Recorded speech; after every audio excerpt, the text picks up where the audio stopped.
শুভ সন্ধ্যা বন্ধু বান্ধৱীসকল। আজি আহকচোন মুড়ি লাডু বনাবলৈ চেষ্টা কৰোঁ। মই আচলতে জুইত বনাওঁ বুলি ভাবিছোঁ আজি, যিহেতু ঠাণ্ডা দিন আৰু এনেকৈ জুইত কিবা কিবি কাম কৰি থাকি ভাল লাগে নহয় জানো। গতিকে মই আজি গেছত নাই বনোৱা, জুইতে বনাওঁচোন বাৰু কি হয় চাওঁ। এইদৰে অলপ মুড়ি উলিয়াই লৈছোঁ। মই বেছিকৈ লোৱা নাই, যিহেতু জুইত বনাই পোৱা নাই, গতিকে কমকৈ লৈছোঁ। এইদৰে মুড়ি লৈ পেলাই কেৰাহীখন গৰম হ'বলৈ যিহেতু দিছিলোঁ, আৰু কেৰাহীখনত মুড়িখিনি ভাজিম। অকণমান সময় ভাজিম, বৰ বেছি সময়ো নাভাজোঁ। এতিয়া একেখন কেৰাহীতে অকণমান পানী লৈ ল'বচোন।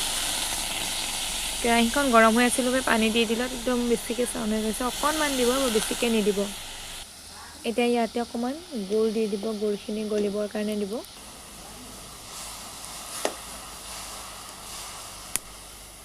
গুড়খিনি এনেকৈ অলপ সময় ভাজি থাকিব, যাতে ই গাঢ় হৈ পৰে।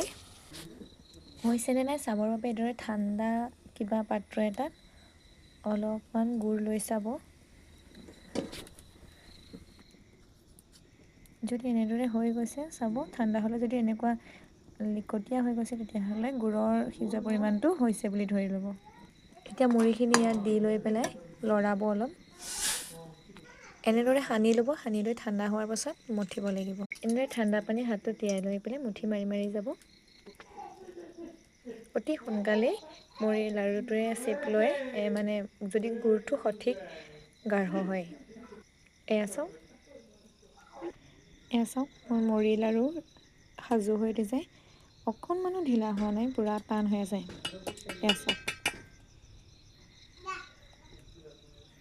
কেনেকুৱা লাগিছে জনাব। ভাল লাগিলে লাইক কৰিব নাপাহৰিব। ধন্যবাদ।